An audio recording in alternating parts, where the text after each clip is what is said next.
Like most of these blue zone parking spaces downtown, there's no cut or dip in the curb to let someone using a wheelchair get onto the sidewalk. For Thomas Rogers, it's the long way around to get to the meter, the nerve-wracking way around in the road. This blue zone parking meter is actually taller than a standard meter. So that's 3 hours and 20 minutes? He's hard to keep up with, but even Rogers is no match for the steep hills that he says are just a fact of life. At Duckworth and Prescott, it's a no-go heading toward Water Street. Yeah, that's farther than that. There is an elevator in this building that could get Thomas down to Water Street, except he can't get to that elevator. It all adds up to why Rogers says downtown St. John's is off limits to him. It was beautiful, but I couldn't go into any of the stores. Every single store here or office building has a stone step or several stone steps in front of all their entrances. In newer parts of town, there are different problems. There's a clearly marked space here for Rogers to get his chair out, and that's great. But the cut in the curb is part of the parking space. It doesn't give you a whole lot of room. It's a very tight fit. So for others, that could cause problems if you're in a wider chair or, in a power chair. Ashley Martin Hanlon is in a power chair. It weighs around 300 pounds, and that means this is what happens if the curb cut isn't perfectly flush with the road. Curb cut here is not great either. This intersection at McDonald Drive and Torbay Road has a signpost right in the middle of it. In the dark, that'd be a real menace. Heading indoors, even a door can be a hazard. Yeah, there's no accessible button here. So she asks the accessible taxi driver to help. There's no automatic door opener on the inner door either. People using power chairs tend to have limited upper body strength. See if I can reach. Oh, this is wider at least. She's come here to check out the washroom. So I don't actually have room to turn my chair. I couldn't get my chair in enough to turn around to reach back and close the door.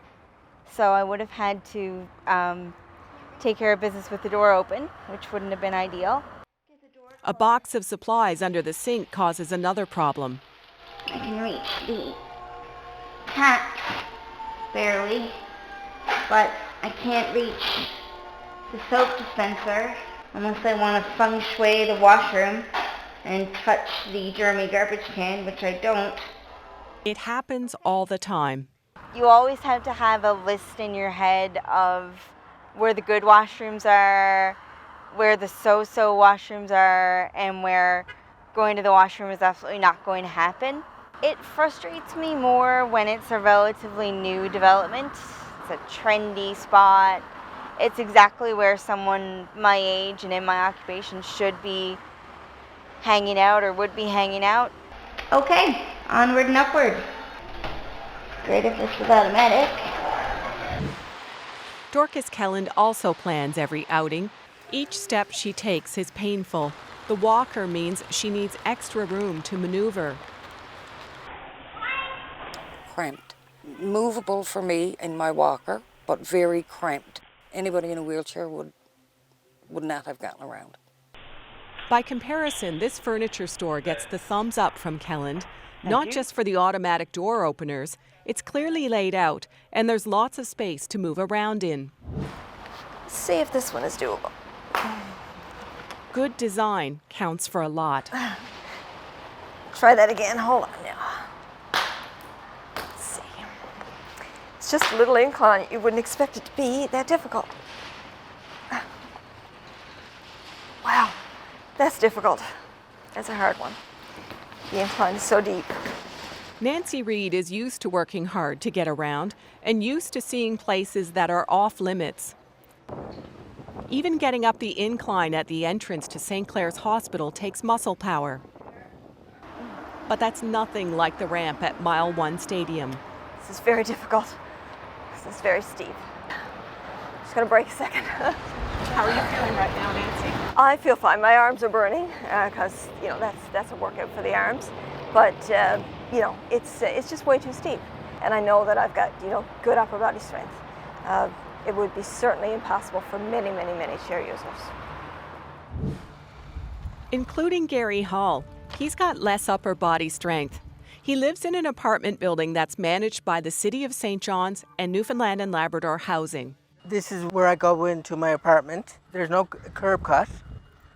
So I normally get him to, the driver, to tip me back and put me down over the curb. He can't do it by himself. The closest curb cut is at the corner, and it's off limits because of what could happen. Possibly fall off the curb here with this big hole in the way, and I'm just too scared to do that myself. And in the other direction, it's a long way to the next curb cut, just like a more inclusive Newfoundland and Labrador. It's moving forward, slowly.